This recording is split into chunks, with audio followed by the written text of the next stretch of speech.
Today I'm going to answer a question. Does dribbling a tennis ball help with basketball? The use of training aids in today's basketball era is unparalleled.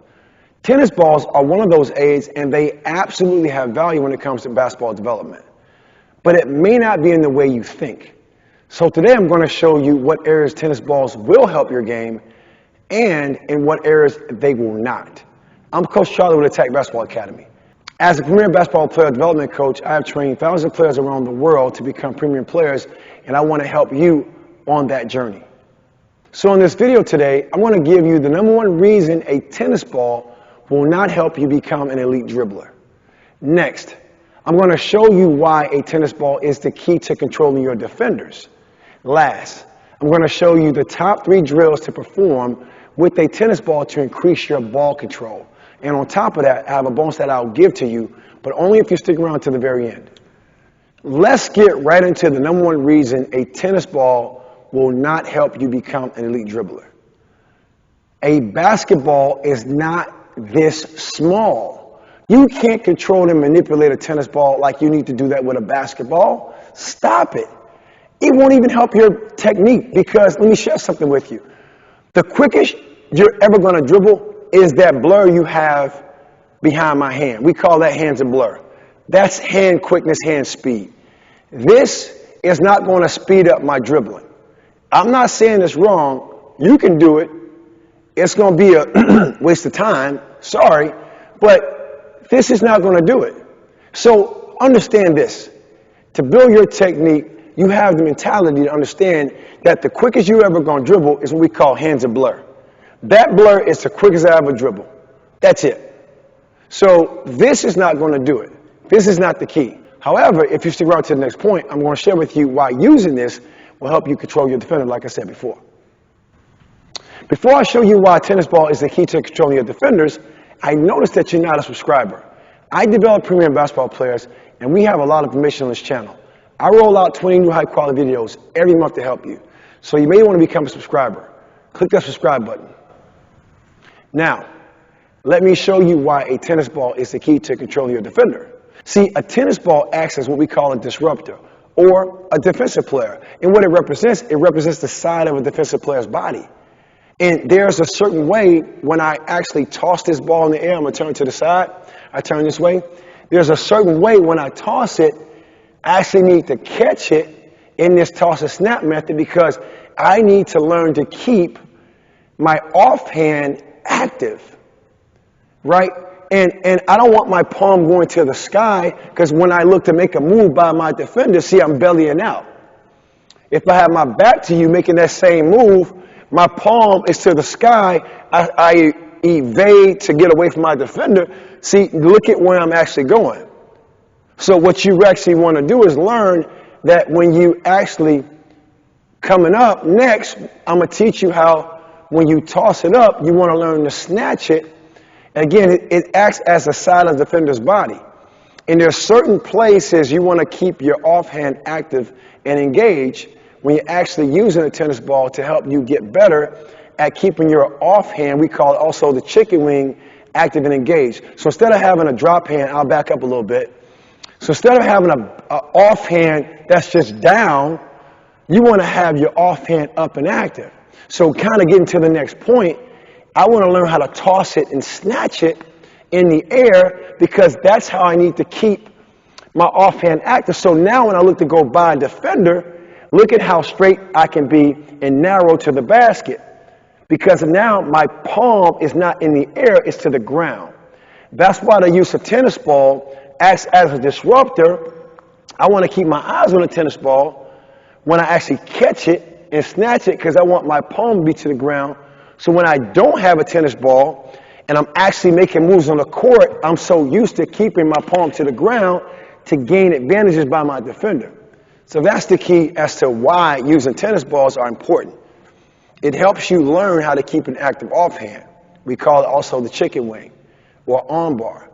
Okay? That's the use of it. Next point, I'm going to show you how to now use it in action. Now that you know how to use and how not to use a tennis ball to help develop your basketball game, I want you to comment below with disrupt to let us know you are ready to use your tennis ball as a training aid to help you disrupt your defenders. Go ahead and drop disrupt in the comments below. Now I'm going to show you the top 3 drills that you can use with a tennis ball to help you learn how to disrupt, right, your defender. Again, learning how to keep advantage and gain advantage to control your defender.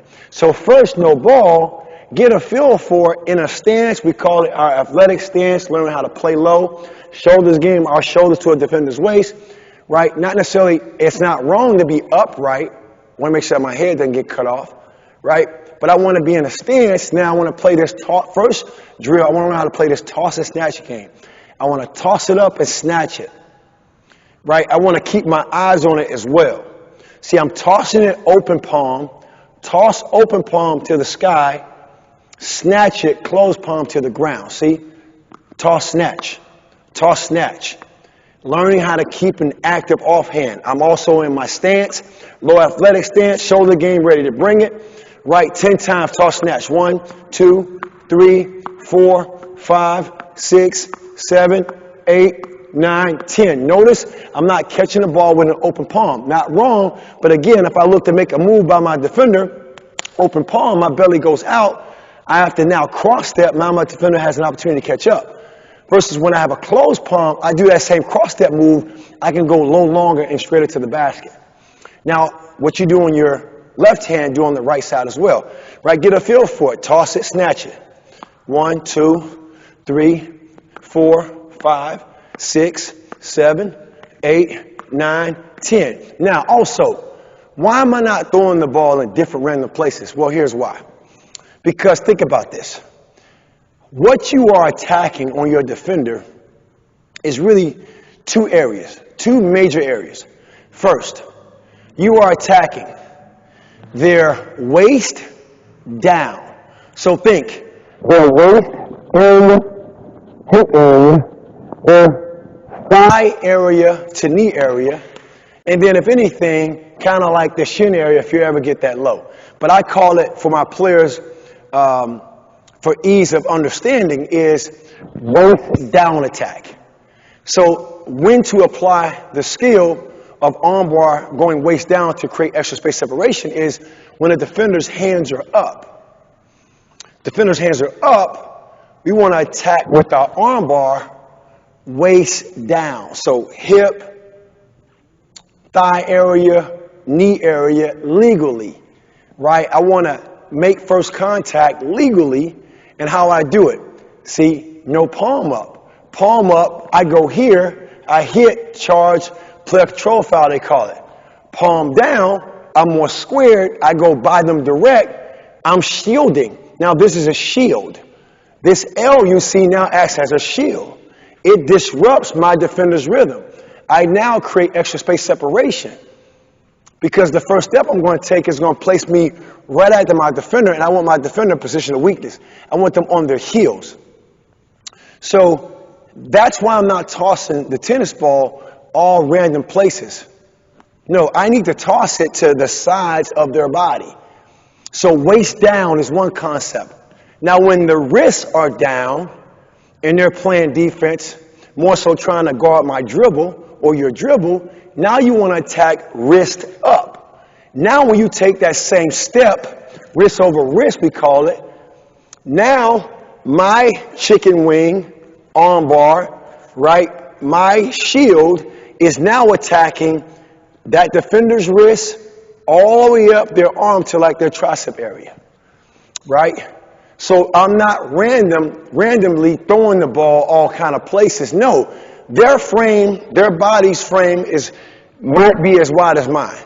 So when I do this toss and snatch, I don't need to do it random places. I need to do it as if I'm going directly by them to my left. So it needs to be tossed right by my side, above my waist, below my waist. To my right, above my waist, below my waist. I can also work on cross-stepping, right? I can work on tossing it over here and snatching it because, again, that's simulating me doing a cross-step. So I can toss it with my left hand and snatch it with my right. 1, 2, 3, 4, 5, 6, 7, 8, 9, and 10. Change it. 1, 2, 3, 4, 5, 6, 7, 8, 9, 10. So again, it ends up being like this when I take that step. See, I'm more square when I go. That's the first thing I want to share with you. Toss and snatch. Second, get your ball. Get your ball. Now toss and snatch. Work on the hard pound dribble. This is one of our individual offensive rules. Once you learn how to really do a hard pound dribble, then all these other dribbles become easy. So hard pound dribble, toss, snatch. Hard pound dribble, ball comes back to my knee thigh area. Speed dribble, my eyes are focusing on the tennis ball. Right palm to the sky, then palm to the ground to snatch it. How to do what I did stationary on the move, we call it dynamic. Now I'm on the move getting the feel. I'm going to toss the ball in the air, I'm going to run through it, I'm going to snatch it to keep my arm bar engaged. So you always want to have an active offhand. Always up and ready to be used as a shield. Not here, but to the side of your body. You might see an L right there, right? See my palm to the ground? That's what I want, right? So toss it ahead, right? Snatch it, run through it. And first speed dribble, just kind of showing you. I'm going to bounce it off the ground, and I'm going to run through it. Bounce it, catch it, right? Good bounce, go catch it, right? Go snatch it out of the air. Then use a little change of direction. That's going to have a little quick step, right? Go catch it. Right? Last one. Go catch it. Let's keep the momentum going with the bonus I mentioned earlier. We've covered a lot in this video, and I want to make sure I'm really helping you out. So I would like to offer you a free guide that covers all the must-know basketball principles and in what situation to apply them. This is a powerful guide of best practice tips and skills empowering you to take charge of your game. Just click the link in the description below, and you can download the guide I put together as my gift to you. Enjoy it and keep attacking.